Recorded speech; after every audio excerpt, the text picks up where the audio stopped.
Hallelujah. परमेश्वर का धन्यवाद करते हैं इस समय के लिए कि प्रभु ने आप लोगों को इकट्ठा किया है और मुझको भी ये अनुग्रह दिया है कि मैं आप लोगों के सामने आज परमेश्वर के वचन को लेकर आ सकूं।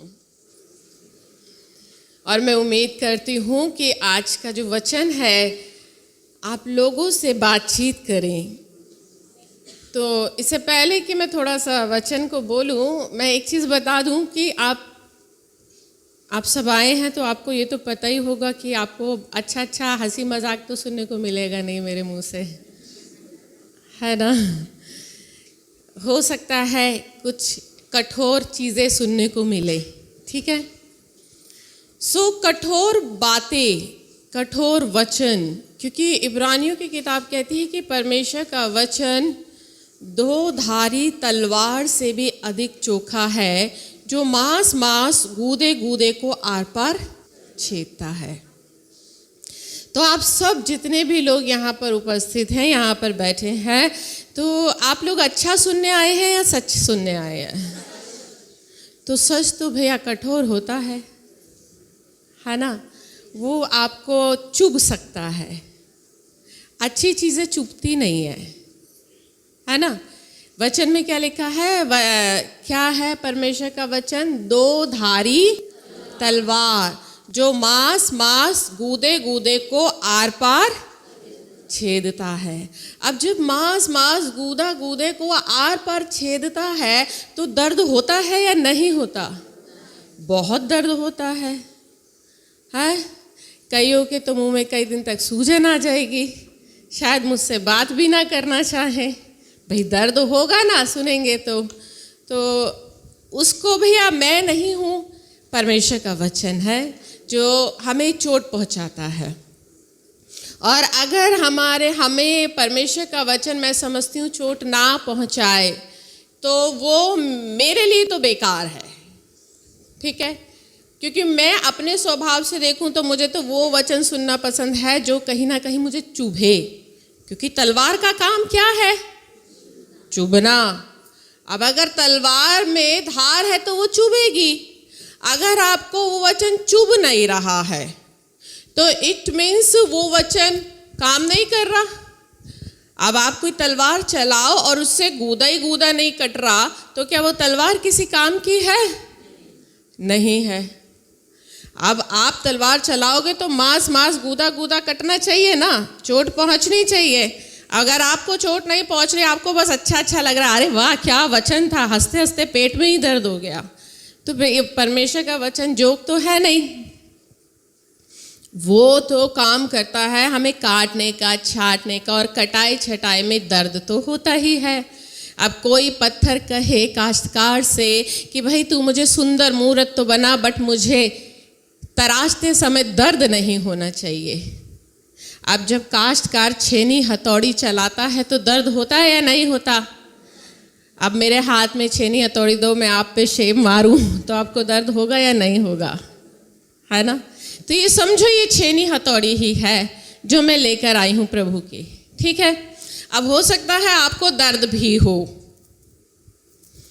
आप में से कुछ लोगों को ये लगे भैया ये तो मेरे लिए बोल रही हैं, ये तो मुझ पर बोल रही हैं। देखिए मैं तो आपको नहीं जानती हूँ, मगर प्रभु का आत्मा जानता है आपको, ठीक है। आपके जीवन की क्या कमी है प्रभु की आत्मा ही सब जानती है। तो हो सकता है कि परमेश्वर जो आज मुझसे बुलवा रहे हो, क्या जाने परमेश्वर आज के वचन के द्वारा आपको वहाँ पर करेक्ट करना मांग रहे हो, इसलिए आपको ऐसा महसूस हो जाए कि ये तो मेरे लिए बोला जा रहा है, दीदी तो आज मेरे लिए बोल रही हैं। मैं आप में से किसी के लिए नहीं बोल रही हूँ, क्योंकि जो मेरा विषय था ना, जो मैं प्रभु से मांग रही थी, मैं तो प्रभु से वही मांग रही थी, प्रभु मुझे अपने आगमन के लिए वचन दे, ताकि मैं आपके लोगों को आपके आगमन के लिए तैयार कर सकूं। मगर प्रभु ने तो मुझे कुछ और ही वचन दिया। तो शायद है, संभव है कि आज परमेश्वर की इच्छा ये हो कि आप ये वचन सुने, है ना। क्योंकि प्रभु के आगमन के लिए तो हम तभी तैयार हो पाएंगे जब हमारे जीवन की कमियां, वो बातें दूर होंगी। अब अगर वही दूर नहीं होगी तो प्रभु के आगमन का वचन सुन के करोगे क्या? ये भी तो प्रभु का आगमन ही है। प्रभु के आगमन से पहले हमें करना क्या है? तैयार होना है। तो हो सकता है कि प्रभु आज इस वचन के द्वारा आपको तैयार करे। मैं पहले से ही आपको बता रही हूँ कि आप में से कोई भी इस बात को लेकर बुरा ना मानना, क्योंकि मेरे तो वैसे भी शब्द थोड़े कठोर होते हैं और थोड़ा वचन भी ऐसा होगा तो वो और भी सोने पे सुहागा हो जाएगा। तो आपको अगर बुरा लगे तो उसमें बुरा मत मानना, क्योंकि मैं अपनी ओर से नहीं मगर प्रभु की ओर से कर रही हूँ। और मैं जानती हूँ, मुझसे अभी भी नीचे यही पूछा जा रहा था कि मैं क्या वचन दूंगी, और आपको पता है मुझे नहीं पता कि मैं क्या बोलूँगी। सच बता रही हूँ, मुझे अभी तक नहीं पता। मैं सिर्फ परमेश्वर के हाथों में अपने आप को सौंप कर आई हूँ कि प्रभु अब आपने ही बुलवाना है। मैं तो इतने दिन से अपना पूरा समय आपको दिया प्रभु की, मुझे वचन दो। अब काम परमेश्वर का है, ठीक है? हालेलुया। हम परमेश्वर को बहुत धन्यवाद देते हैं कि उसने अपने वचन के द्वारा आप सभी जितनी भी यहाँ पर बैठे हैं, आप जितने भी लोग हैं यहाँ पर, आप परमेश्वर की बेटी हो, ठीक है?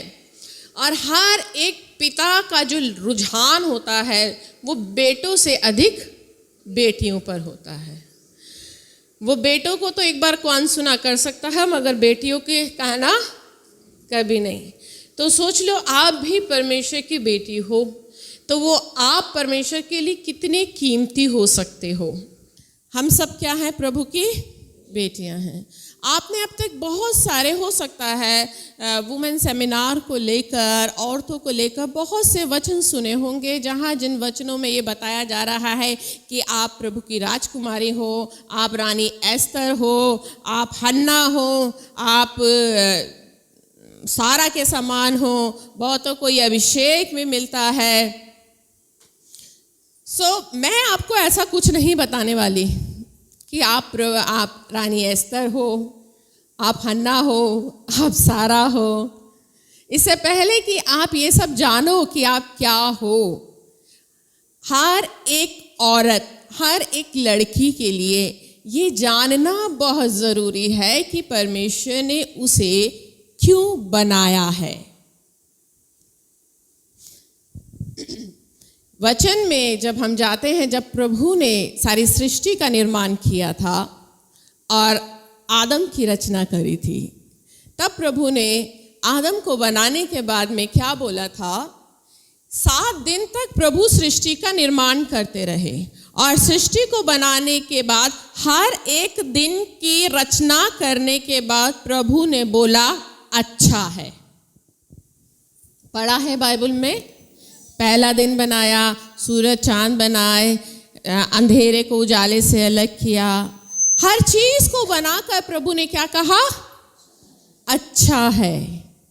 परमेश्वर ने अपनी बनाई हुई हर एक चीज को कहा अच्छा है। मगर उत्पत्ति की किताब और उसका 2 अध्याय और उसका 18 पद में जब प्रभु ने आदम को बना चुके और आदम के बाद प्रभु ने क्या कहा? फिर यहोवा ने परमेश्वर से कहा, यहोवा परमेश्वर ने कहा, फिर यहोवा परमेश्वर ने कहा, आदम का अकेला रहना अच्छा नहीं। हाँ, बस यहाँ पर एक चीज प्रभु ने क्या बोली? आदम का अकेला रहना अच्छा नहीं। अब तक तो प्रभु ने सृष्टि का जो भी निर्माण किया, उन सब बातों में प्रभु ने क्या बोला? अच्छा है, सब कुछ अच्छा है। मगर मात्र जब आदम को बनाया, आदम के बनाने के बाद प्रभु ने क्या कहा? आदम का अकेला रहना अच्छा नहीं, उसके लिए मैं उसके लिए एक ऐसा सहायक बनाऊंगा जो उससे मेल खाए। हाँ, वचन क्या लिखा है? प्रभु ने फिर क्या कहा? मैं उसके लिए एक ऐसा सहायक बनाऊंगा जो उससे मेल खाए। इंग्लिश में लिखा है हेल्पर, सहायक जो उससे मेल खाए।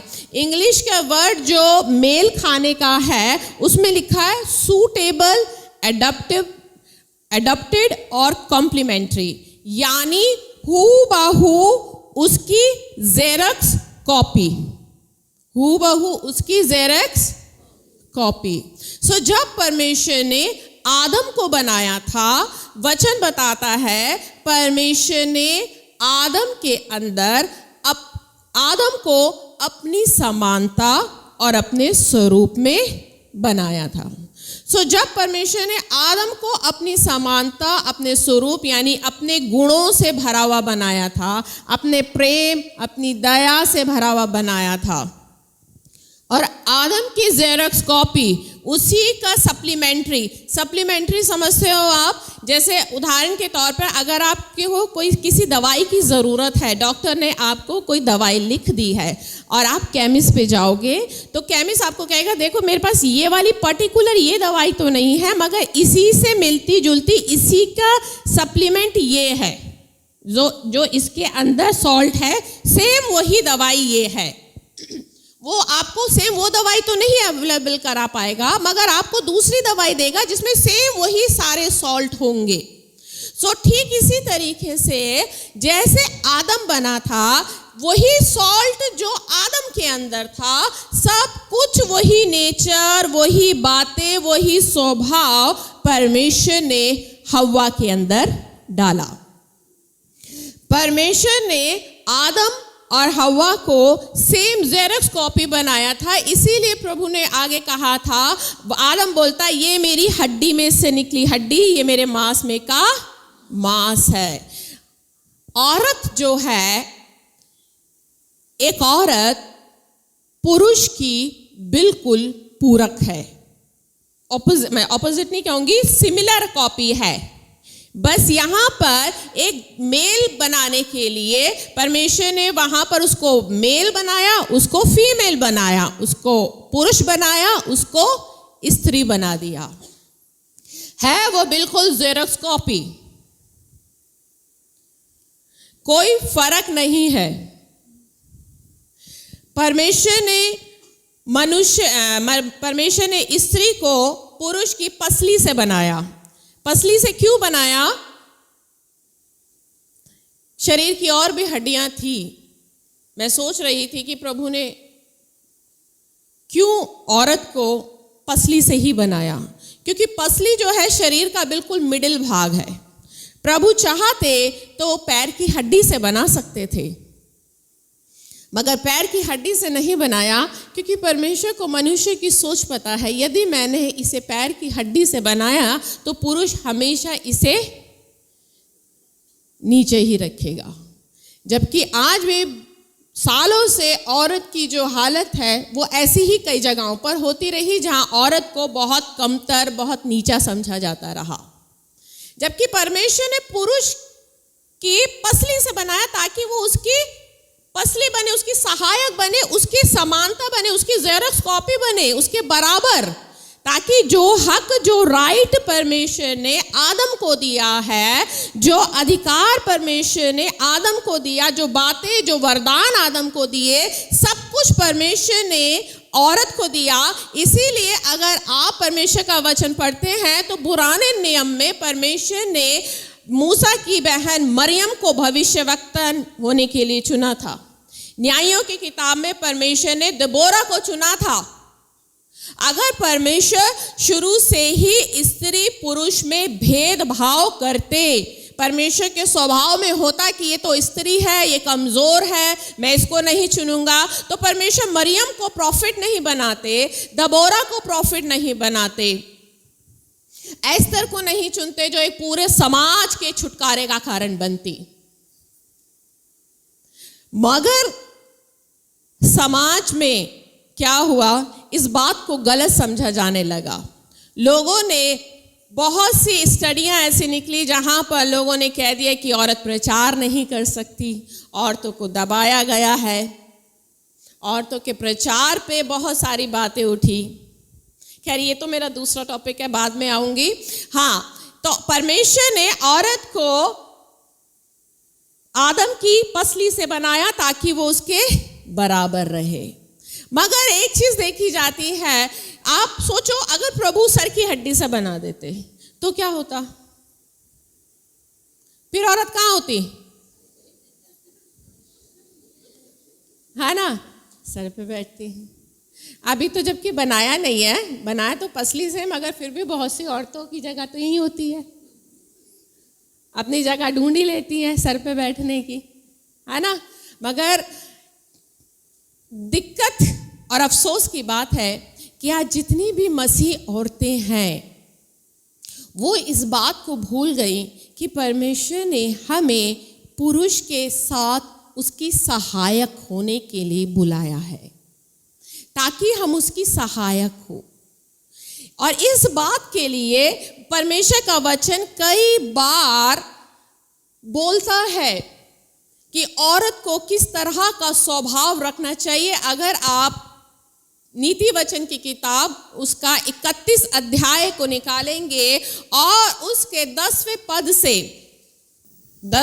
से अगर आप पूरे इसको देखेंगे, यहाँ पर 10 पद से लेकर 31 पद तक, मतलब 21 आयतें एक परमेश्वर का भय मानने वाली औरत के विषय में उसका पूरा विवरण देती है कि एक परमेश्वर का भय मानने वाली स्त्री को कैसा होना चाहिए। आज हमारी जितनी भी मसीह बहनें हैं, आज वो अपने उस स्वभाव को कहीं ना कहीं वो भूल चुकी हैं कि मसीह में आने के बाद मेरा स्वभाव कैसा होना चाहिए, मुझे कैसे प्रभु में अपना जीवन जीना चाहिए। मुझे वचन बताता है कि औरत को अपने पुरुष के अधीन होना चाहिए, अपने पति के अधीन होना चाहिए। ये जो अधीनता का मतलब होता है, कई बार आज क्योंकि हम पढ़ लिख गए हैं तो हमें लगता है कि अधीनता का मतलब होता है कि हम अपनी अपनी चलाएं। अधीनता का मतलब ये नहीं होता। भले ही हो सकता है कि आप अपने पति से ज़्यादा समझदार होंगी, पति से ज़्यादा योग्य हो सकती हैं। अधीनता का मतलब होता है, ये भी नहीं है कि पति से दबकर रहना। अधीनता का मतलब होता है पति के अधिकार को समझना और अपने पति की रिस्पेक्ट करना। नीति वचन उसका 14 और उसका 1 बोलता है, नीति वचन 14:1-31 को निकाल कर रखना आप। नीति वचन 14:1 क्या बोलता है? हर बुद्धिमान स्त्री अपने घर को बनाती है, पर मूढ़ स्त्री उसको अपने ही हाथों से ढा देती है। हाँ, वचन क्या कह रहा है? हर एक बुद्धिमान स्त्री अपने घर को। अब आप बताओ, वचन के हिसाब से बुद्धिमान स्त्री कौन है? कौन है? जो घर को बनाती है, जो परमेश्वर का भय मानती है। परमेश्वर का भय मानना बुद्धि का आरंभ है। बुद्धिमान स्त्री वो होती है जो अब परमेश्वर का भय मानती है। एक भय मानने वाली, क्योंकि वो स्त्री या वो पुरुष जिसके अंदर परमेश्वर का भय है, वास्तव में भय है, वो हर एक अधिकार के अधीन रहेगा। कोई भी अधिकार ऐसा नहीं है जो ऊपर से ना आता हो। हर एक अधिकार कहाँ से आता है? ऊपर से आता है। परमेश्वर ने स्त्री को पुरुष के साथ बनाया है और आज्ञा दी है कि स्त्री अपने पति का आदर करे, उसका भय माने और उसके अधीन रहे। यदि स्त्री अपने पति का भय नहीं मानती तो आप कैसे कह सकते हैं कि आप परमेश्वर के अधीन हैं? ये बोर्ड लगाना एक में मैं बताती हूँ। अगर आप कुरिन्थियों की किताब भी निकालेंगे ना, तो कुरिन्थियों की किताब में जहाँ स्त्री को सर ढांकने के लिए बोला गया है। 14 में कुरिन्थियों की किताब उसका 14 अध्याय अगर आप निकालो, मैं आपको समझाती हूँ। इस पहला कुरिन्थियों और उसका 11 अध्याय। स्त्रियों को पुरुष के अधीन रहने की आज्ञा दी है। अगर आप वचन में पढ़े तो यहाँ पर जैसे आप हैं, ये आप हो। आपका जो सर है ये आपका पति है, ये आपका पति है, आपका सर, ठीक है। ये पति का है और ये पति का सर है। पति का सर है यीशु और यीशु के ऊपर है गॉड, परमेश्वर, ठीक है।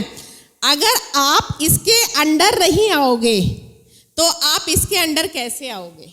ये एक छतरी है, समझो, है ना। अगर आपको इसकी छत्र छाया के अंदर आना है तो आपको किसकी छत्र छाया के अंदर आना पड़ेगा? किसकी? पति की। मैं बड़ी गलत शिक्षा दे रही हूं आज वैसे, है ना है ना। ये आपको किसकी छत्र छाया में आना पड़ेगा? पति की। क्यों? वचन क्या कहता है? स्त्री का सर क्या है? पुरुष। पुरुष का सर कौन है? मसीह। और मसीह का कौन है? परमेश्वर है। अब आप बताओ, हम सब जितनी भी मसीह बहनें हैं, जितनी भी यहां बैठी हैं, अब आप कितने लोग हैं? हम सब इसका दावा करते ना कि हम इसकी छत्र छाया के अंदर हैं, है या नहीं है? है। तो अब आप ये बताओ कितने इसके अंदर है?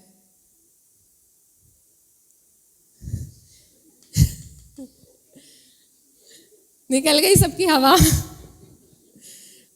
हाँ जी। अब देखिए, परमेश्वर ने स्त्री को पुरुष की सहायक बनाया, सहायता के लिए बनाया, और कहा सहायक के लिए बनाया कि वो अपने पति के अंडर रहे। अंडर मतलब, अंडर का मतलब ये नहीं है कि पति कहे उठ जा तो उठ गई, बैठ जा तो बैठ गई। पति ने कहा कल से चर्च नहीं जाना, अच्छा जी, दीदी ने तो प्रचार किया था कि पति के अधीन रहना है, अब भैया चर्च भी जाना छोड़ दिया। पति ने कहा प्रभु को भी छोड़ दे, भैया दीदी ने प्रचार किया था। कई बार ऐसे ऐसे भी कलाकार हो जाते हैं आप में से, हैं? इस तरीके के प्रचार को मत समझना। मेरा कहने का मतलब ये बिल्कुल भी नहीं है कि अगर आप इतने अधीन हो जाओ कि पति ने कहा चर्च जाना छोड़ दो तो चर्च जाना ही छोड़ दो, क्योंकि अधीनता में आना है। अधीनता ये नहीं है। अधीनता का मतलब होता है आदर, रिस्पेक्ट। एक जगह पौलुस ने एक चीज बोली है, 5:22, हे पत्नियों, अपने अपने पति के ऐसे अधीन रहो जैसे प्रभु के, क्योंकि पति पत्नी का सिर है, जैसे कि मसीह कलीसिया का सिर है और स्वयं ही देह का उद्धार करता है। पर अभी एक मिनट, अभी क्या लिखा है? हे पत्नियों, अपने अपने पति के अधीन रहो। अब हो सकता है आप में से बहुत से लोग ये सोचे कि अधीन रहने का मतलब होता है कि भाई पति जो बोले वही करना, है ना। मैं आपको अधीन रहने का मतलब बता दूं। पहला तीमुथियुस और उसका पहला तीमुथियुस,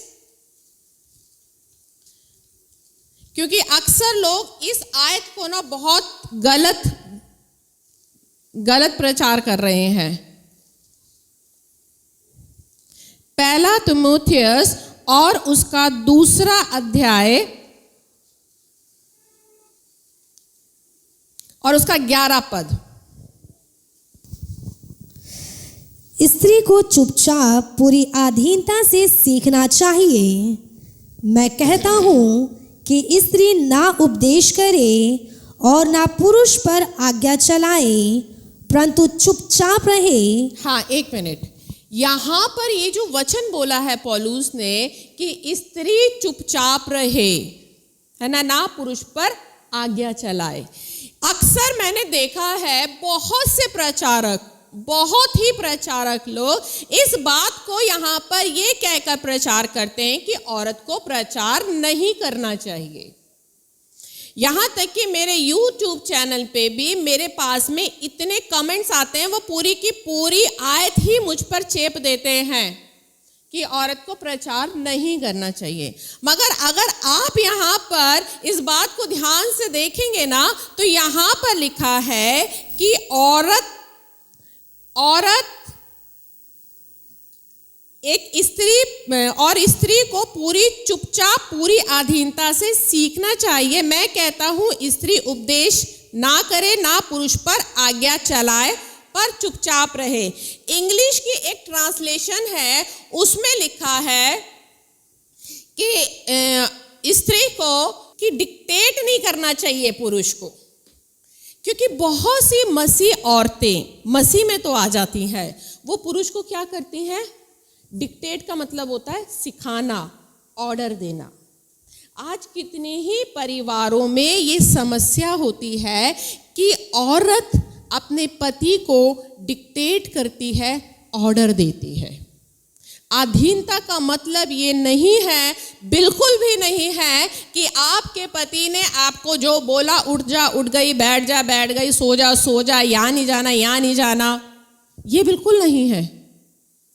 परमेश्वर ने स्त्री को पुरुष की सहयोगी बनाया, मगर पौलुस का जो वर्ड है ना, यहाँ पर डिक्टेट है इंग्लिश की ट्रांसलेशन में, और ज़्यादातर लोग इस आयत को इस तरह से प्रचार करते हैं कि औरत को उपदेश नहीं देना चाहिए। उपदेश का मतलब ये है कि अपने पति पर ऑर्डर नहीं चलाना चाहिए। उन लोगों ने आज इस वचन को इस बात पे लेकर प्रचार करना शुरू कर दिया कि औरत को तो जी प्रचार ही नहीं करना चाहिए। आज हमारे परिवारों में आप खुद सोचे, वचन बताता है कि परमेश्वर ने स्त्री को पुरुष की पसली से बनाया था, उसकी सहयोगी बनाया है, उसके गुण उसके अंदर भरे हैं। आप अपने पति की पूरक हो, मैं अपने पति की पूरक हूं।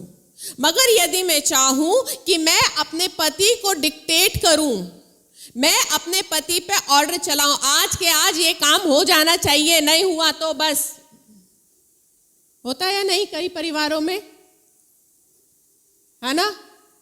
आज के आज ये नहीं किया तो मैंने कह दिया ना तुमसे कि ऐसा नहीं करना तो नहीं करना, करती हैं औरतें, ये स्वभाव है। परमेश्वर ने एक औरत को क्या बनाया है? आप अपने पति से जिद कर सकते हैं, रिक्वेस्ट कर सकते हैं। यदि वो किसी बात को ना माने, यदि वो किसी बात को ना माने, तो संभव है कि आप उन्हें उनके हाल पर छोड़ दें। बहुत बार मैं आपको प्रचार कर रही हूं, इसका मतलब मैं आपको बोलूं कि मैं भी इन बातों से निकलती हूं, मैं भी इन बातों को फेस करती हूं, मगर मैंने इस वचन को अपने जीवन में लेकर आई। मैं आपको बताऊं, जब मेरी शादी हुई थी, हम दोनों पति पत्नी में बहुत झगड़े होते थे। मैं एक बार प्रार्थना कर रही, प्रभु जी आप मेरे पति को बदल दो, आप मेरे पति को मेरा कहना मानना सिखाओ। नई शादी हुई थी, तो एकदम से प्रभु की पवित्र परमेश्वर की आत्मा ने मुझसे बोला, तू ये क्या प्रार्थना कर रही है? ये क्या प्रार्थना कर रही है? वचन में क्या लिखा है? तू प्रार्थना कर कि प्रभु मुझे मेरे पति के अधीन लेकर आओ और वो तुझसे प्यार करे। वचन में यही लिखा है। मैंने आपको बताओ, कई दिन तक मैं रो कर ये प्रार्थना करी, प्रभु मेरे पति को मेरा कहना मानना सिखाओ, प्रभु मेरे कहना नहीं मानता है। और मैं रो कर ये प्रार्थना कर रही थी, और प्रभु ने एक दिन, मैं खूब रो रही थी, टूटी हुई थी उस दिन, तो मैं नई शादी हुई थी, लड़ाई झगड़े तो होते ही हैं। अब मैं इस बात पे डिस्टर्ब हो गई, तो मैं बहाव में बहकर प्रार्थना करी कि प्रभु मेरे पति को मेरा कहना मानना सिखाओ प्रभु। तब प्रभु के आत्मा ने कहा, तू गलत प्रार्थना कर रही है, तो ये प्रार्थना कर। वचन में लिखा है कि पत्नियों अपने पति के अधीन रहो, तू अपने पति के अधीन हो, और लिखा है कि वो मुझसे प्रेम करे, ऐसी प्रार्थना कर।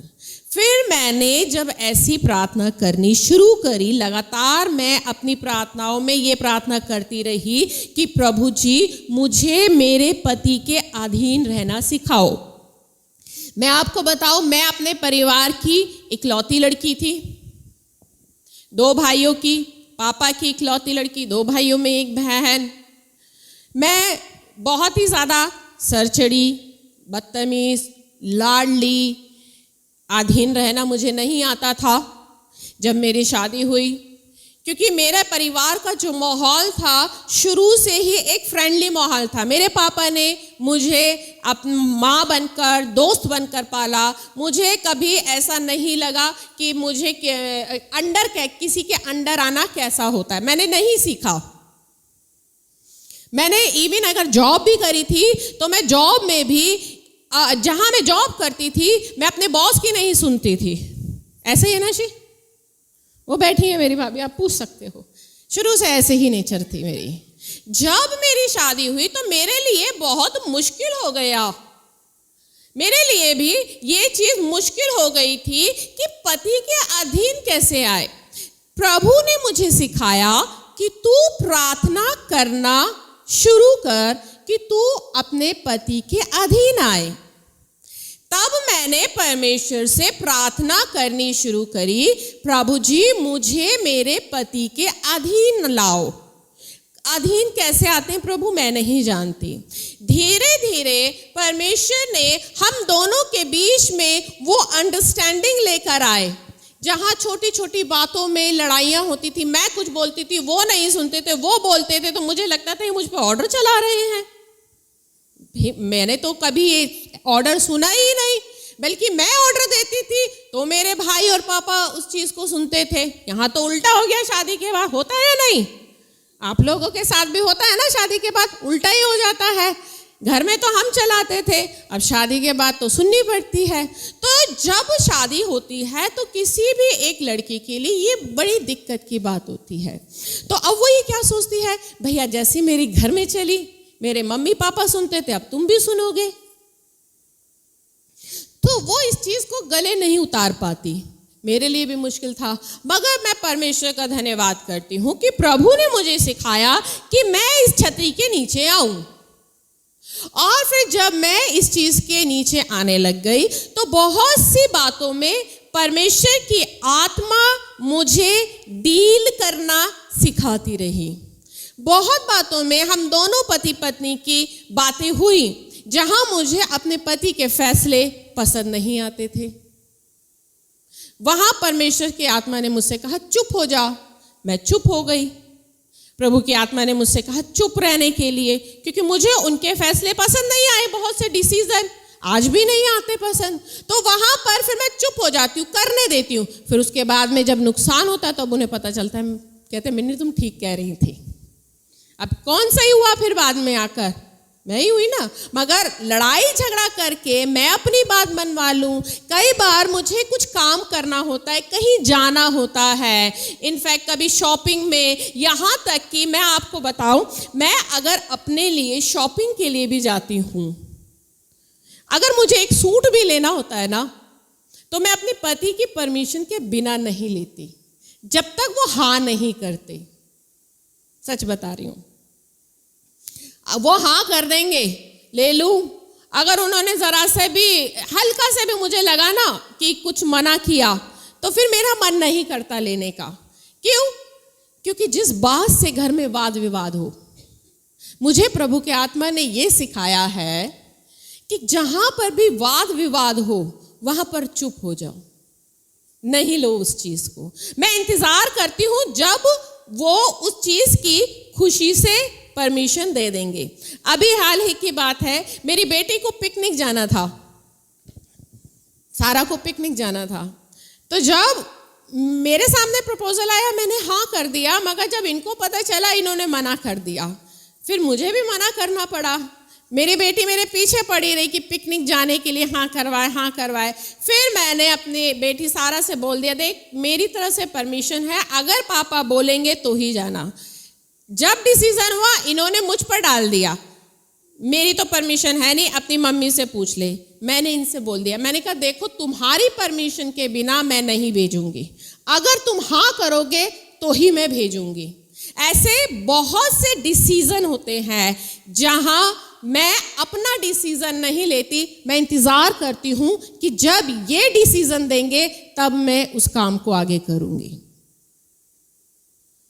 कई जगहों पर, क्योंकि हम औरतें बहुत बुद्धिमान है ना, और है भी, क्योंकि घर तो हम चलाती हैं, हमें पता है किस चीज को कैसे चलाना है, पति को नहीं पता होता। मगर फिर भी प्रभु के आत्मा ने जैसा मुझे सिखाया कि अपने पति के अधीन आना, मैं इंतजार करती रहती हूं इनकी हाँ का, इनकी हाँ का, कि जब तुम हाँ बोलोगे तब ये काम होगा, और खुशी से बोलोगे। अगर कुड़कुड़ से बोलोगे तो मेरे ऐसे कितने ही डिसीजन होते, कितने ही फैसले होते, दिन में ऐसे 10 ऐसी बातें होती हैं मेरे साथ में जहां पर मुझे इनके डिसीजन के लिए, इनकी हाँ के लिए मैं इंतजार करती हूँ, जब ये हाँ कर देंगे तब मैं कर दूंगी ये काम। और वो करते हैं, थोड़ा लेट कर देते हैं, कई बातों में मुझे लंबा इंतजार भी करना पड़ता है, और कई बातों में मना भी कर देते हैं। अधीनता, अब ये बताओ, ऐसा नहीं है कि मेरे पति ने कहा कि सो जा तो मैं सो गई, मैं अपनी मर्जी से सोना उठना बैठना करती हूँ, अपनी मर्जी से मैं लोगों से बातचीत करती हूँ, अपनी मर्जी से कहीं भी जाना होता चली जाती हूँ, खाना पीना। देखो, अधीनता है, मैं अपने पति के अधीन आई, मगर उसमें मैं अपने आप को फ्री फील करती हूँ, मुझे फ्री फील होता है। मुझे पता है कि कहीं भी मेरे घर में इस बात को लेकर टेंशन नहीं है, और अधीनता में मेरे पति ने हर जगह मेरा साथ दिया। मगर आज हम औरतें क्या करती हैं, बहुत सी जगहों में, मैं अगर अपना स्वभाव बताऊं, अगर शायद मैं प्रभु में नहीं होती, मैं अगर प्रभु में नहीं होती तो मैं बिल्कुल ही ऑपोजिट होती, मैं वो हवा होती जो उसकी सर की हड्डी से बनी होती है, क्योंकि फिर मैं कहाँ बैठती। सच बता रही हूं मैं, आप पूछ सकते हो, है ना, ऐसे होता है ना, अगर मैं प्रभु में नहीं होती तो। मगर प्रभु ने वास्तव में औरत को पसली से बनाया है, मगर अफसोस की बात है आज हम औरतें पसली ना बनकर हर एक पुरुष के, पता है कौन सी हड्डी बन गए हैं, ये वाली हड्डी। सच बताऊं, कई बार मेरी कितने ही आदमियों से बात होती है जहां वो अपनी पत्नियों के स्वभाव को लेकर परेशान होते हैं, या वो समझौता कर लेते हैं, या वो उसके उस स्वभाव को ही खुशी से जी रहे होते हैं, और वहां पर वो औरत, वो मसीह बहन ये समझती है कि मेरी तो अच्छी कट रही है। भाई साहब, आपकी अच्छी नहीं कट रही है। आप वो सोचो, परमेश्वर वचन क्या कहता है कि आप स्त्री को पुरुष के लिए बनाया है, पुरुष में से निकली है, स्त्री पुरुष की सहभागी है। मगर आज हम अपने आप को रानी समझकर पूरे घर को चला रहे होते हैं, और हम समझते हैं हम पति के अधीन है। एक गलत मानसिकता आज औरतों के अंदर बनी हुई है, जहां वो अपने आप को बदलना नहीं चाहती है। वो सोचती हैं कि हम अपने पति को ऑर्डर देकर आ गए हैं, ये काम कर लेना, ये काम हो जाना चाहिए, ये काम कल तक नहीं हुआ तो देख लो ऐसी, बस फिर तो बस, है ना। कई बार तो पति भी अपने गिन रहे होते हैं कि प्रभु ऐसा ना हो, आफत टल जाए। पता है, मैं ऐसे बहुत से पतियों को जानती हूँ, मैंने बहुत से ऐसे पुरुषों के जीवन को देखा है जहां वो अपनी पत्नी के साथ में खुशी के साथ नहीं, वरन एक ये सोच के कि अब शादी हो गई है, जिंदगी भर निभाना है, और ऐसा करके हर एक औरत अपने जीवन में परमेश्वर की आशीष को खो रही है।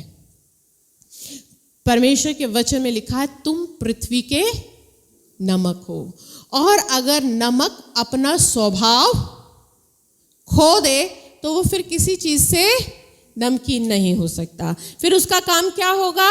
बाहर डालना जहां वो पैरों के नीचे आएगा, रोंदा जाएगा, पीसा जाएगा। आज एक औरत के लिए वचन में लिखा है, परमेश्वर का भय मानने वाली स्त्री को गंभीर होना चाहिए, पवित्र होना चाहिए, संयमी होना चाहिए और अपने आप को सुहावने वस्त्रों से सजाना चाहिए। और नीति वचन उसका 31 अध्याय क्या कहता है कि धर्मी स्त्री क्या करती है?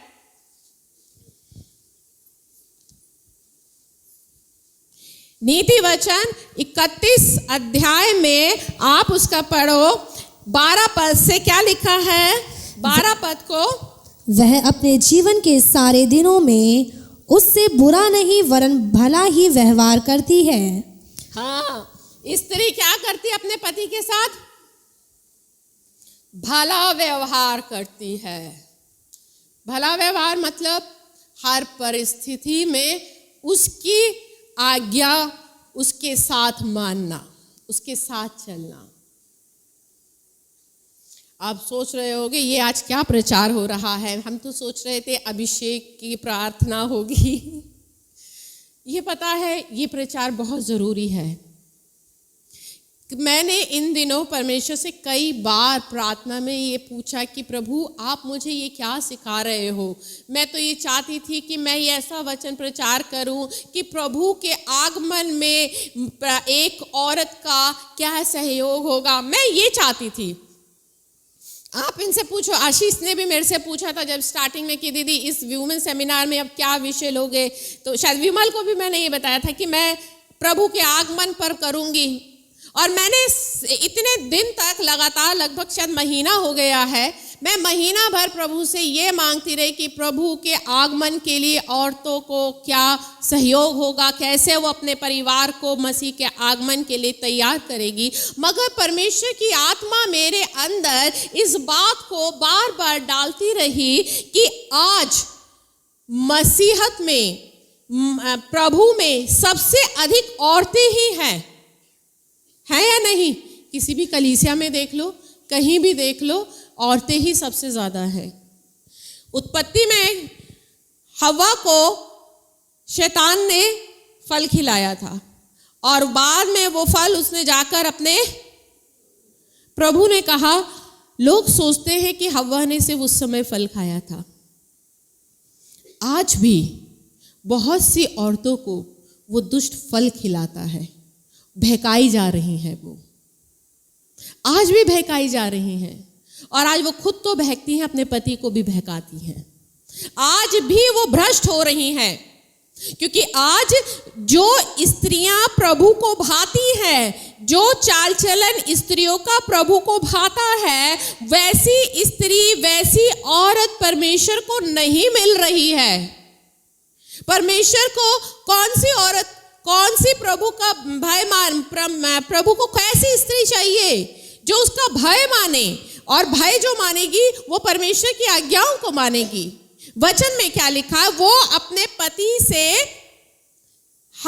क्या लिखा है? अपने पति से सब दिनों में बुरा नहीं वरन भला व्यवहार करती है। हर परिस्थिति में, हर बात में वो अपने पति के अधीन रहती है, उसकी आज्ञाओं को, उसकी बातों को वो अपने जीवन में लेकर आती है।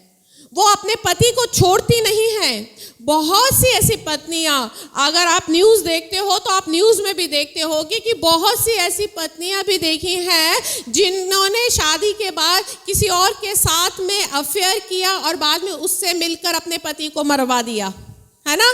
आजकल बहुत न्यूज़ आती हैं। कहीं ना कहीं वो किसी लालच में, किसी प्रलोभन में फंस जाती हैं और वो अपने पति को ऐसे खत्म करवा देती हैं।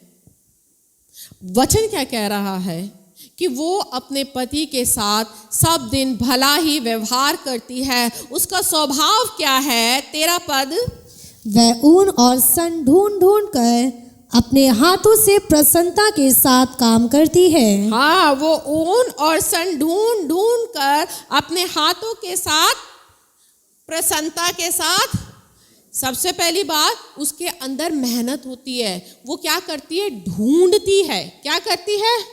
ढूंढने में क्या लगती है? एनर्जी लगती है ना? प्रयास होता है, कोशिश होता है। उसको ये नहीं है कि घर बैठे सब कुछ मिल जाता है। आज बहुत सी बहनें घर बैठे ही सब कुछ पा लेती हैं, मगर यहां पर वचन क्या कह रहा है? वो ढूंढती है, प्रयास करती है, ऊन और सन ढूंढ ढूंढ कर अपने हाथों से प्रसन्नता के साथ काम करती है। वो अपने परिवार के लिए जो कुछ भी करती है प्रसन्नता के साथ करती है, खुशी के साथ करती है। आज कितनी बहनें ऐसी हैं जो घर के काम करती है, बच्चों के काम, पति के काम जब करती है तो उसके अंदर कुड़न होती है, कुड़ती है। बहुत सी बहनें कुड़ती हैं। कुड़ती हो या नहीं कुड़ते? आप बता दो।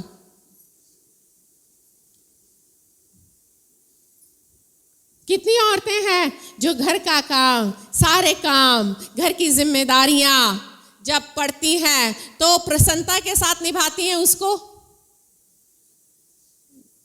हाँ, कोई नहीं करता है। लगता है मैं ही गलत प्रचार कर रही हूं।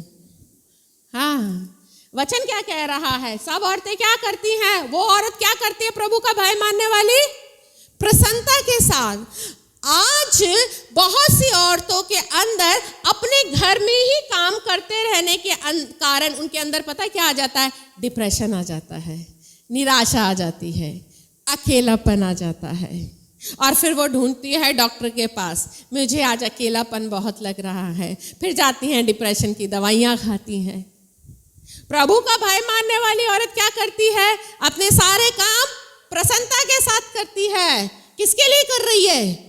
परिवार के लिए कर रही है। उसके अंदर अकेलापन नहीं आता, वो आनंदित होती है सब काम करने में। आज कितनी औरतें कुड़ती रहती है, सारा दिन नौकरानी बना के रखा हुआ है मुझे, है? एक तो इन लोगों का काम भी करो, इनकी बातें भी सुनो, सुबह से शाम तक ही लगे रहो, मुझे अपनी कोई लाइफ ही नहीं है, ये है वो है। मेरे अंदर भी कुड़न थी, सच बता रही हूँ। जब मेरे बच्चे छोटे थे मेरे अंदर भी कुड़न आ गई थी। बच्चों को भी संभालो, प्रार्थना भी करो, घर का भी काम करो, कोई होता ही नहीं है संभालने वाला। एक बार परमेश्वर के आत्मा ने मुझे टोका। मैं सच बता रही हूँ, प्रभु के आत्मा ने मुझे बहुत करेक्ट किया है बहुत जगहों पर। मैं एक बार कुड़ रही थी बहुत, मेरे अंदर कई दिन तक कुड़न थी, क्योंकि कई दिन तक प्रार्थना नहीं थी, बच्चे छोटे छोटे थे, घर का भी काम करना, फिर प्रचार पे भी जाना। अब मैं कुड़ती कि कोई नहीं है मेरी मदद के लिए, कोई अपने पति के लिए भी शिकायत आना, और अपने क्षेत्र की लड़कियों के लिए भी कहा है कुड़न आना कोई मेरी मदद के लिए नहीं आता। प्रभु की आत्मा ने एक बार मुझसे कहा, एक बात बता, तू इतना कुड़ रही है, कुड़ के तू सारे काम कर रही है, अगर तू इस कुड़न में मेरे साथ बैठेगी, क्या मुझे खुशी होगी? क्या कुड़ कर तू मेरे पास आएगी तो क्या तू मेरे साथ संगति कर पाएगी? तब मुझे समझ में आया। फिर परमेश्वर ने कहा, तू प्रार्थना करे या ना करे, यदि तू खुशी के साथ, प्रसन्नता के साथ अपनी जिम्मेदारियों को निभाएगी ना, तो वो प्रभु की महिमा होती है। खुशी के साथ अपनी सारी जिम्मेदारियों को निभाएगी। तब मुझे समझ में आया कि मतलब चाहे मैं प्रार्थना करूं या नहीं भी करूं, अगर मेरे आज बच्चे छोटे हैं, मुझे सफाई करना, घर का काम करना, प्रचार पे भी जाना, तो प्रभु मतलब मैं खुश भी रहूंगी तो भी प्रभु मुझे ग्रहण करेंगे। मुझे एक तसल्ली हुई, मुझे एक शांति हुई। और उसके बाद ऐसे कई मौके आए, मैं आपको बताऊं, घर के कामों के कारण, बच्चों के कामों के कारण, बच्चों का स्कूल भी देखना, पढ़ाई भी देखना, प्रचार भी देखना, घर भी देखना, इन सब कामों के चलते कई बार मेरे साथ होता था कि मैं वचन नहीं पढ़ पाती थी, अधिक समय प्रार्थना में नहीं दे पाती थी। मैं ऐसे ही वचन प्रचार करने जाती थी, मैं वहां पर बस जाके बैठती थी और प्रभु से मांगती थी कि प्रभु मुझे बताओ मुझे क्या प्रचार करना है, और परमेश्वर अपने आप वचन भेज देते थे। क्यों?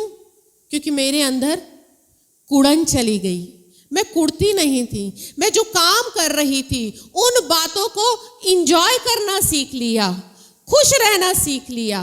और आज जितनी भी मसीह बहनें हैं वो अपने घर के काम में, अपनी जिम्मेदारियों में खुश नहीं रहती हैं, कुड़ती हैं, शिकायत से भर जाती हैं।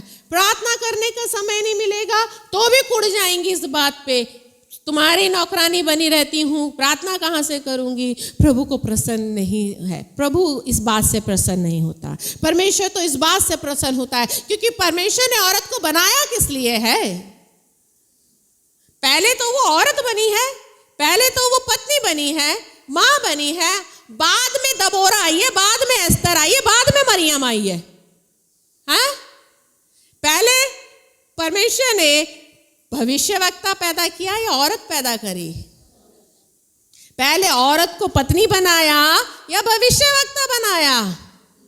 पहले माँ बनाया, भविष्यवक्ता बना दिया, या प्रचारक पहले बना दिया? क्या बना दिया? पास्टर बाद में बनाया, है ना, प्रॉफिट बाद में बनाया, चंगाई प्रचारक बाद में बनाता है। पहले क्या बनाया है? एक औरत, एक माँ, एक पत्नी। प्रभु ने औरत को बनाया किस लिए? सहायक बनाया है। और यदि वो सहायक कुड़ कुड़ के सारे काम करेगा, क्योंकि कुड़न आपके अभिषेक को चुरा देता है। वो दुष्ट आपके अंदर अकेलापन लेकर आता है ताकि आपके अंदर अकेलापन आए। देख, तू कितनी अकेली है, कोई तेरा नहीं है, तू घर में सारा दिन अकेली रहती है, कोई तुझे पूछने वाला नहीं है। कितनी बहनों के अंदर अकेलापन आता है। परमेश्वर की आत्मा तो कभी अकेलापन नहीं देती। परमेश्वर की आत्मा तो प्रेरणादायक है, सिखाने वाली है, एनकरेज करती है आपको। अगर आप घर में अकेले भी रहते हो, मैं आपको बताऊं, मुझे अकेलापन बहुत अच्छा लगता है। जब मेरे बच्चे कहीं चले जाते हैं पूरे दिन के लिए, मेरे पति भी नहीं होते, मैं बड़ा मजा ले करती हूँ, मैं बोर नहीं होती। क्यों? क्योंकि फिर मुझे सारा दिन मिलता है, चाहे प्रवचन करो, प्रार्थना करो, कुछ भी करो, इंजॉय करती हूँ। मैं अकेलेपन में, मुझे अकेलापन महसूस नहीं होता। मुझे ये घूमने फिरने का शौक नहीं है। मुझे जिस दिन मैं घर में अकेली रहती हूँ ना, वो मेरा हॉलीडे होता है। जिस दिन मुझे कोई काम नहीं करना, अकेले रहूंगी, वो मेरा हॉलीडे होता है। क्यों? क्योंकि मैंने सीख लिया है कि मुझे अकेलापन महसूस नहीं होता। आप अकेलेपन में, वो शैतान आपको फल खिलाकर चला जाता है, आपको पता नहीं चलता। शैतान कब आया था हव्वा के पास? जब वो अकेली थी। जब आप अकेले होते हो तब वो आता है, विचार लाता है, तू अकेली है, तेरा कोई नहीं है, तेरा भविष्य क्या होगा, अपने पति की सोच, अपने बच्चों की सोच। वो आ जाता है अब भी, वो तो अब भी आता है आपको फल खिलाने के लिए, और आप खा लेते हो मजे से। और फिर उसके बाद डिप्रेशन में, निराशा में, नाना प्रकार के विचारों में चले जाते हो। आगे वो क्या कहता है? 14 पद 15 में क्या लिखा है? वह रात ही को उठ बैठती है और अपने घराने को भोजन खिलाती है। उस औरत का क्या काम है? प्रभु का भय मानने वाली स्त्री का पहला काम क्या होता है? वो रात को ही उठ बैठती है। रात को किस लिए उठती है? रात को उठ बैठती है और अपने घराने को भोजन वस्तु, रात को उठ बैठती है मतलब प्रार्थना करती है। टीवी देखने के लिए नहीं उठती, मोबाइल चलाने के लिए नहीं उठती है कि सब सो गए चलो अब चला लूं। है वो क्या करती है? रात को उठ के बैठ जाती है, रात को प्रार्थना करती है। किसके लिए? अपने परिवार के लिए, अपने घराने के लिए करती है, और अपने परिवार के भोजन के लिए, यानी आत्मिक भोजन, कि उसको आत्मिक भोजन मिले। वो प्रभु के चरणों में जाती है रात को बैठकर। वो रात को फन्ना के सोती नहीं है हमारी तरह, है अपना 10 बजे सो गए और सुबह आराम से उठे।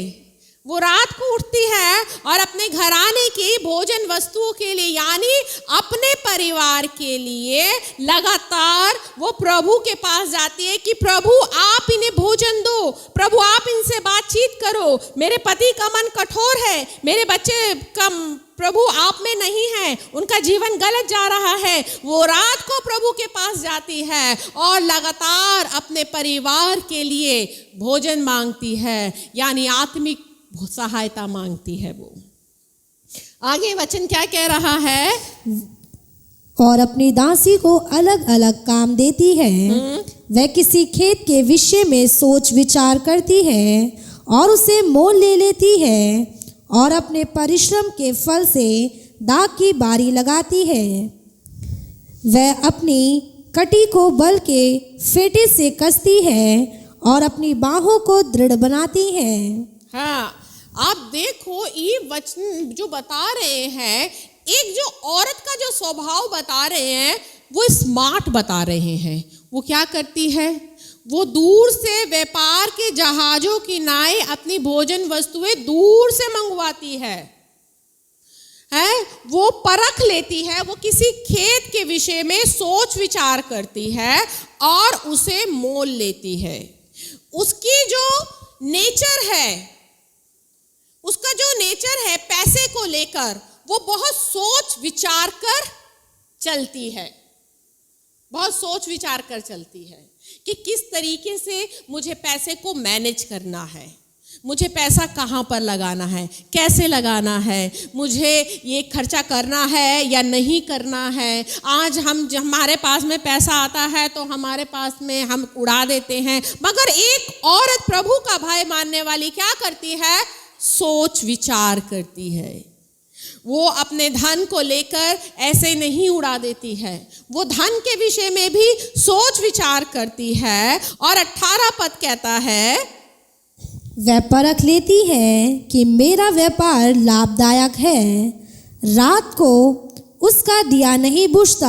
हाँ, वो परख लेती है कि मेरा व्यापार लाभदायक है और रात को उसका दिया, रात को दिया ना बुझना का मतलब ऊपर क्या लिखा है? वो रात को ही उठ बैठती है, वो रात को ही उठ के बैठ जाती है, उसका दिया नहीं बुझता, वो थक कर सोती नहीं है, वो लगातार अपने परिवार के लिए प्रार्थना करती हैं। आज हम मसीह बहनों की प्रार्थनाओं को करे करे भी कई दिन हो जाते हैं, कई दिन हो जाते हैं। अब आप यही वाली बात मुझ पर ही टेपोगे कि दीदी आप ही ने तो वचन में कहा था कि प्रार्थना हो ना हो बस खुश रहना है ना? ये भी बड़ी बात है। वह वचन ही प्रचारक को टेप दिया जाता है। वो क्या करती है? परिश्रम करती है। क्या करती है? वचन में क्या लिखा है? परिश्रम क्या का मतलब क्या होता है? क्या होता है? मेहनत करती है। अब हम कितनी मेहनत करते हैं? बहुत सी बहनों को बात करें, घर का काम कब निपटता है? 12 बजे तक निपट जाता है। मुझे समझ में नहीं आता 12 बजे तक करते क्या रहते हैं। सुबह 6 बजे आप उठते हो, 8 बजे भी उठोगे तो आप 4-5 घंटे में जाकर आपका काम निपटता है। आप काम जल्दी निपटाओ, मेहनत करो। कई औरतें तो आराम से टीवी देखती रहती है, टीवी वचन देख रहे हैं, 1 घंटे का आप 15 मिनट का नाश्ता पौने घंटे में निपटाते हैं कामों को। आप खुद अपने कामों को फैला कर बैठोगे और आपको टाइम नहीं मिलेगा। वो क्या है? वो औरत स्मार्ट है। प्रभु का भय मानने वाली औरत क्या करती है? फटाफट अपने काम निपटाती है। वो गप्पे नहीं लगाती, जल्दी काम निपट गया, बाहर चरपाई डाल ली और पड़ोसियों के पास में बैठ गए। आप में से कितनी औरतें ये काम करती है? सच बताना। हाँ, ये तो स्वभाव होता है औरतों का, ना करें कैसे हो सकता है? जहाँ हम किराए पे रहते थे, मेरी ही मकान मालकिन सुबह उसका जो पति था वो चला जाता था, 8:30 बजे तक काम पे चला जाता था। वो सुबह 8:30 बजे उसको भेजते ही सामने परचून की दुकान थी, वो वहाँ पर जाकर आराम से बैठ जाती थी। हस्बैंड तो चला गया, अब क्या है सारा दिन वहाँ पर बैठना। अब पूरी मोहल्ले की खबर सबका उसको पता रहता था, जबकि पढ़ी लिखी लड़की थी। ये भी नहीं थी कि अनपढ़ हो, गांव की हो, पढ़ी लिखी शहर की लड़की। अब आप ये बताओ, पढ़े लिखने के बाद, शहर में होने के बाद में हमारे अंदर ये स्वभाव है। आप में से कितने लोग ऐसे ही हैं जो इस स्वभाव में जी रहे हैं? ऐसा स्वभाव ना मसीहों को नहीं सुहाता। ये मैं आपको इसलिए बता रही हूँ, परमेश्वर में द्वारा आपसे इसलिए कहलवा रहे हैं क्योंकि प्रभु आपको अपने आगमन के लिए तैयार करना चाहते हैं। और इस स्वभाव को लेकर, इस आलस्य को लेकर, इस कुड़कुड़ाहट को लेकर आप प्रभु के आगमन के लिए तैयार नहीं हो सकते। अगर आप आज भी शैतान की बातों में आ जाते हैं, उसके भरमाए में आ जाते हैं कि उसने आपके अंदर अगर अकेलेपन के बीज डाल दिए हैं तो आप उस अकेलेपन के बीजों में जी रहे हैं। उसने अगर आपके अंदर कड़वाहट डालती है, आप कड़वाहट के बीजों में जी रहे हैं। उसने अगर आपके अंदर आलस्य डाल दिया है, आप इन बातों में जी रहे हैं, तो आप प्रभु के आगमन के लिए कैसे तैयार होंगे? आज भले ही आप लोगों से चर्च भर गया है, मगर आप इस बात को गंभीरता से सोचें, क्या आपसे स्वर्ग भर पाएगा? चर्च तो इतना भरा हुआ दिख रहा है। अगर आप आज भी अपने पति को आदर नहीं दे रही है, वचन बताता है कि अपने पति का भय माने। अगर आपके मन में अपने पति का भय नहीं है, तो आप ये कैसे कह सकते हैं कि आपके मन में अपने परमेश्वर का भय है? ये बातें शायद परमेश्वर ने आज मुझे इसीलिए सिखाई है कि आज औरतों के लिए इस शिक्षा को लेना बहुत जरूरी है। अगर मैं आपको ये वचन प्रचार कर देती कि आप प्रभु के आगमन के लिए तैयार हो, प्रभु आ रहा है, आपका स्वभाव तो वही रहता। घर में जाकर आपने अपने पति से वही 2 का 4 करना है, पति को ही ऑर्डर चलाना है। पौलुस का जो वचन है कि औरत पति पे उपदेश ना चलाए, मतलब उसको डिक्टेट ना करे। डिक्टेट करने का मतलब होता है निर्देश देना, ऑर्डर देना। आज कितनी ही ऐसी पत्नियां हैं जो आज भी अपने पति को, बहुत से परिवारों में आज हेड ऑफ द फैमिली पुरुष ना होकर स्त्रियां हैं, स्त्रियों की चलती है। अल्टीमेट डिसीजन औरतों का होता है। क्या करना है, क्या नहीं करना, औरत ने फैसला लेना है। ऐसे परिवार को प्रभु आदर नहीं देता, क्योंकि परिवार का मुखिया तो परमेश्वर ने पुरुष को बनाया है। आप अपने परिवार में इस बात को आप गंभीरता से देखना, आप इस बात को जांचना, क्या आपने अपने पति को परिवार का मुखिया बना रखा है? आप बोलोगे हाँ, मेरे परिवार का मुखिया तो मेरा पति है, मगर खाली मुखिया बनने से नहीं, क्या आपने उसको वो अधिकार दे रखे हैं अपने पति को? क्या आपने अपने पति को वो अधिकार दे रखे हैं कि वो आपको गलत बोल दे किसी बात पर?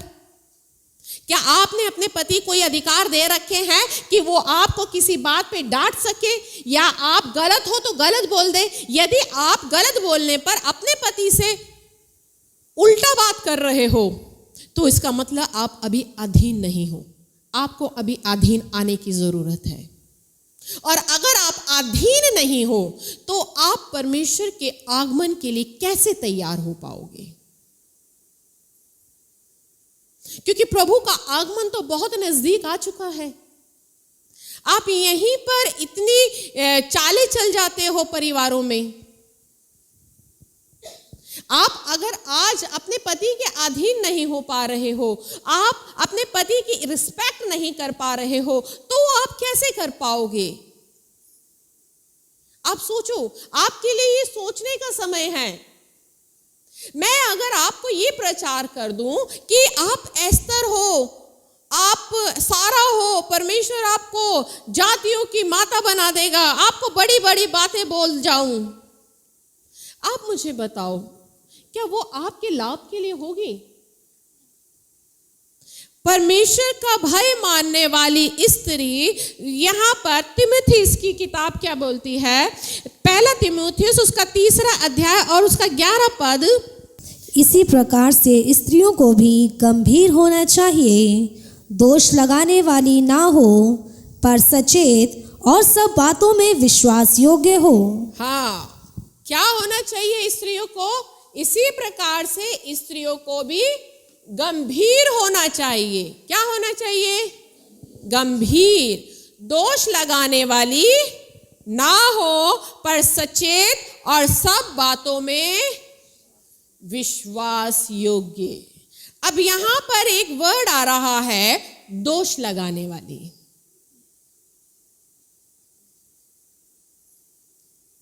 अब आपको लग रहा होगा मैं तो दोष लगाती नहीं। मैं आपको बताऊं, जितना हम प्रभु में आकर दोष लगाने वाले बन जाते हैं, जब हम संसार में होते हैं ना, तब हम में नहीं आता दोष लगाना। प्रभु में आकर ज्यादा दोष लगाते हैं लोग। संसार में होकर तो बड़े सीधे सीधे रहते हैं। सारी राजनीति, सारी चालें जब प्रभु में आ जाते हैं ना, तभी सीख जाते हैं। जब प्रभु में नहीं थे तब कुछ दोष नहीं लगाना, मगर अब किस किस को लेकर दोष लगाते? अपने ही साथ के मसीह बहन भाइयों को लेकर बातें बन जाती हैं दोष लगाना। अपने क्षेत्र के प्रचारक अगुवे को लेकर दोष लगाना, अपने पास्टर को लेकर, अपने परिवार में लेकर दोष लगाना, उन तमाम बातों को बोलना जो आपको सुहाती भी नहीं है। कितनी ही मसीह बहनों के ऐसी बातें कई बार मेरे सेवा में मेरे सामने आती हैं, जहां पर मैं उनको करेक्ट ना करके चुप रहना ही बेहतर समझती हूँ, क्योंकि मुझे पता है कि जहां पर उनका ये स्वभाव है वो अपना स्वभाव नहीं बदलेंगी। प्रभु ही उन्हें बदल दे तो बदल दे, मेरा समझाना तो उनको बदलेगा नहीं। दोष लगाना, इस पर दोष, उस पर दोष, ऐसे बोलना, गलत शब्दों का इस्तेमाल करना। वह मस क्या कह रहा है? स्त्रियों को कैसा होना चाहिए? गंभीर होना चाहिए, कम बोलने वाला होना चाहिए। हमें तो लगता है हम ज्यादा बोलते हैं, हम अपनी बात को पूरा रख लेते हैं। कई बार जब मैं भी आपको बताऊं, मैं भी बहुत ज्यादा बोलने वाली लड़की थी, मगर अब मैं बहुत कम बोलती हूँ, बहुत चुप रहती हूँ, क्योंकि प्रभु के वचन में यही सिखाया, गंभीर होना, चुप रहना। हर जगह बोलना भी नहीं चाहिए, हर जगह बात का जवाब भी नहीं देना चाहिए, बहुत बातों को चुप भी रहना चाहिए, बहुत बातों को नज़रअंदाज करना चाहिए। अगर आपको अपनी आत्मिकता बनानी है, अगर आपको अभिषेक बनाना है, बहुत सी बातों को आपको नज़रअंदाज करना सीखना पड़ेगा, क्योंकि यदि आप नज़रअंदाज नहीं करते हैं तो वो शैतान, वो दुष्ट आकर आपको वो छोटा सा बिंदु ही दिखा कर आपका क्रोध भड़काता रहेगा। अगर आप चर्च में आए हैं, किसी बहन ने गलती से आपको नज़रअंदाज कर दिया या आपको जय मसीह की नहीं किया, वही बात आप उसे तिल का ताड़ बना देंगे। इसने मुझे चर्च में नज़रअंदाज कर दिया था, निगलेक्ट कर दिया था, जय मसीह की नहीं किया, प्रार्थना में गई तब भी ऐसी बोली। अब शैतान ने आपको क्या दे दिया? चिंगम दे दी है ना चबाने के लिए। चबाते रहो एक चिंगम, कितने दिन तक चबाओगे? अब वो एक चिंगम मिल जाती है कि एक बहन ने नज़रअंदाज कर दिया, या उसने जय मसीह की नहीं बोला, या आपको जगह नहीं दी, या आपसे सही ढंग से बात नहीं करी, या आपकी बात को अनदेखा कर दिया। वो एक चिंगम की तरह मिल जाती है। वो बात हम चबा चबा के उसे कई दिन तक चबा कर जबड़ा भी दर्द कर जाए, मगर वो चिंगम खत्म नहीं होती है ना? चबाते रहेंगे, कई दिन तक चलती रहती है वो बातें। वचन क्या कह रहा है? स्त्रियों को क्या होना चाहिए? गंभीर होना चाहिए, दोष लगाने वाली नहीं होना चाहिए। आज कई बार बहुत जगहों पर कलीसिया में, आपके हर कलीसिया के भी हर क्षेत्र में, लड़कियों में, बहनों में ये बातें चल जाती हैं, दोष लगाने वाला, मतभेद हो जाते हैं। प्रभु को कैसी स्त्री चाहिए? गंभीर, दोष लगाने वाली नहीं चाहिए, मगर सब बातों में विश्वास योग्य होनी चाहिए परमेश्वर के प्रति। सब बातों में क्या लिखा है? सब बातों, सब बातें मतलब, सब बातें मतलब सब। पति के लिए विश्वास योग्य, कलीसिया के लिए विश्वास योग्य, बच्चों के लिए विश्वास योग्य, अपने परिवार के लोगों के प्रति विश्वास योग्य, चाहे आपकी सास हो उसके प्रति विश्वास योग्य, चाहे आपकी बहू हो उसके प्रति विश्वास योग्य, आपका बेटा है उसके प्रति विश्वास योग्य, आपके अगुवे हैं उसके प्रति विश्वास योग्य। अब आप बताओ, आप किस किस क्षेत्र में विश्वास योग्य हो और किस किस क्षेत्र में नहीं हो? वचन क्या कह रहा है? एक एक शब्द को लेकर चलना चाहिए। वचन में एक बिंदु भी ना फालतू नहीं है। अगर वचन में लिखा है सब बातों में, तो आपको सब बातों में विश्वास योग्य बनना पड़ेगा। खाली पति के प्रति विश्वास योग्य रहो और गाना गाते रहो, काम नहीं चलेगा। क्या आप परमेश्वर के प्रति विश्वास योग्य हो कि आप प्रभु में आ रहे हो तो आप वास्तव में ही ये कंफर्म है कि आप प्रभु के ही हो? क्या आप अपनी कलीसिया के प्रति विश्वास योग्य हो कि जिस कलीसिया में आ रहे हो ये कंफर्म है कि आप इसी कलीसिया में हो और किसी के नहीं हो? आप अपने अगुवे के प्रति विश्वास योग्य हो? क्या आप अपने बहू, अपने बेटे, अपनी सास, अपनी बेटी, अपनी बहन के प्रति विश्वास योग्य हो? आज मुझे माफ करना मगर मैं सच कहूंगी, औरतें ही सबसे ज्यादा चाले चलती हैं। आपको बुरा लगेगा, मैं खुद एक औरत हूं।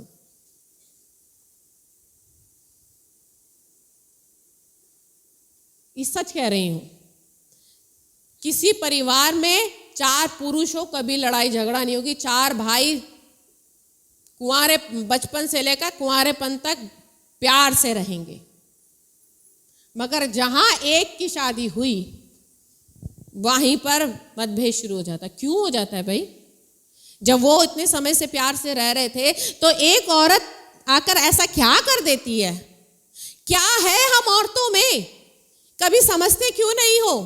क्यों परमेश्वर ने हम औरतों को इसलिए बनाया है कि हम अपने पति की पूरक हो। हम औरतों को इसलिए बनाया है कि हम अपने परिवार की बनाने वाली हो। तो फिर हम औरत एक बहू बनकर क्यों एक परिवार में जाकर पूरी आग लगा देते हैं? आप सब भी औरतें हो, आप भी शादी करके किसी घर में गए होंगे, जो नहीं गए वो जाएंगे। क्या आपने अपने पति को उसके भाइयों से, बहनों से अलग नहीं कर दिया? क्या मां से, बेटे से अलग नहीं कर दिया? जो बातें होती ही नहीं है। मैं बहुत से ऐसे केसेस देखे हैं, सच बता रही हूं, बहू बनकर मैंने ऐसे केसेस देखे हैं। बहुत सी बहुएं जाती हैं घर में और जाकर वो अपने परिवार, अपने पति को, लिखा है, वचन है, सत्य है कि पुरुष अपने माता पिता को छोड़कर अपने पत्नी से जा मिलेगा, वो मिलेगा, मगर इसका मतलब ये नहीं है कि हम उसे उसके माता पिता से अलग कर दें, बहन भाइयों से अलग कर दें। ये कभी भी इसका मतलब नहीं है। परमेश्वर ने औरत को होम मेकर बनाया, घर बनाने वाली बनाया है, मगर आज मसीही औरतें मसीह में आकर अपने स्वभाव को नहीं बन पाती हैं। वो अपने घर को बनाती नहीं है परंतु और उसे तोड़ने में लगी रहती हैं। मैं आपको ऐसा कुछ नहीं कह रही कि मैं आपको बोलूं मैं बहुत अच्छी हूं, मैं कुछ भी नहीं हूं। मैं जो कुछ भी हूं प्रभु के अनुग्रह से हूं। प्रभु ने मुझे बहुत चीजों में सिखाया है। अगर मैं प्रभु में नहीं होती तो शायद मैं भी एक वो औरत होती है जहां पर वचन में लिखा है जेजेबेल को जानते हो, आपको इजेबेल को, है ना? शायद मैं भी वैसे ही होती, उससे भी बदतर होती। शायद मैं भी घर तोड़ने वाली होती, मैं भी अपने पति से लड़ने वाली होती, शायद मैं भी बहुत सी कड़वाहट, बहुत सी कुड़कुड़ाहटों में जीने वाली होती। मगर मैं परमेश्वर का धन्यवाद करती हूँ कि प्रभु ने मुझे इन सब बातों में सब कुछ सिखाया है। मैं यहाँ पर आपको बड़ी बात नहीं बोल रही। पीछे मम्मी बैठी हैं, मेरी सास बैठी, आप उनसे भी पूछ सकते हो, वो भी इस बात की गवाही दे सकती है कि क्या कभी मेरी ओर से इस बात का प्रयास रहा हो कि मैंने परिवार में किसी भी प्रकार की फूट डाली हो। आप गवाही भी ले सकते हो उनसे, मम्मी आप गवाही दे सकते हो, ऐसा कभी हुआ है? मैं भी एक औरत हूं। मैंने कभी ये कोशिश नहीं करी कि अपने पति को उनकी मम्मी के विरोध में कोई बात बोलने की। मैंने कभी ये कोशिश नहीं करी कि अपने पति को ये रोकूं कि तुम अपने भाई का साथ क्यों दे रहे हो, क्यों उनकी किसी प्रकार की मदद कर रहे हो। कभी कोशिश नहीं करी। क्यों नहीं करी? क्योंकि मुझे ये सिखा रहा था। जब हम ससुराल में आते हैं, जब एक लड़की ससुराल में आती है ना, तो उसके माता पिता उसको शिक्षा देते हैं। मगर मैं प्रभु का धन्यवाद देती हूँ कि ये मेरी माँ है, ये मेरा पिता है, जिसने मुझे सिखाया, जो मुझे संभालता गया कि तुझे किस तरह से जवाब देना है, किस तरह से तमाम बातों को बनाना है। क्योंकि परमेश्वर ने हम औरतों को घर बनाने के लिए बुलाया है। और जब एक औरत, हमेशा याद रखना, जब आप अपने उस गुण को, क्योंकि नमक है, अगर आप अपने अंदर नमकीनी बनाकर रखोगे तो आप परमेश्वर को ग्रहण योग्य ठहरोगे। आज हम सेवा में खड़ा होना चाहते हैं, आज हम बहुत सी चीज़ों को, बहुत सी आशीषों को पाना चाहते हैं, आज हम परमेश्वर के काम को देखना चाहते हैं, मगर वो काम हमारे जीवन में रुक जाते हैं, वो आशीषें रुक जाती हैं, प्रभु का हाथ आने से रुक जाता है। क्यों? क्योंकि एक औरत ने अपने अंदर से नमकीनी निकाल दी है, उसने अपने अंदर से वो प्यार निकाल दिया है, वो दया निकाल दी, वो गंभीरता निकाल दी। आज हर एक औरत दोष लगाने वाली बन गई है। हम जबकि कलीसिया में आ चुके हैं, हमने संसारिकता छोड़ दी है, हमने उस पुराने चाल चलन को छोड़ दिया है, मगर तो भी हमारे अंदर आज भी वो बातें बनी है, बस अब वो संसारिक ना हो गए, वो पवित्र हो गई है। अब हम जो कुछ भी करते, बुराई भी करते हैं तो प्रभु में करते हैं, शिकायत भी करते हैं तो प्रभु के भय में होकर करते हैं, है ना। भय में होकर मतलब हम बोलते हैं कि मैं प्रभु के भय में होकर बोल रही हूँ, मगर मेरे बहन ने ऐसा किया। अरे भैया, बहुत सी बातों को नजरअंदाज करो आप। अगर आप अपने पति के अधीन नहीं हो, मैं बार बार बोल रही हूँ कि आप अपने पति के अधीन आओ, उसकी रिस्पेक्ट करो, क्योंकि इसे मिटाना मत, ये भी चाहिए लंच के बाद भी हटाना मत, क्योंकि अगर आप इसके अंदर नहीं आओगे, अपने पति के अंदर नहीं आओगे, तो याद रखना परमेश्वर का वो अभिषेक आपके जीवन में नहीं बहेगा। प्रभु चाहते हैं कि हर एक औरत स्वर्ग जाने से पहले अपने अंदर उस नमकीनी को बनाए, उस नमकीन स्वभाव को बनाए जो परमेश्वर ने आपके अंदर रखा है।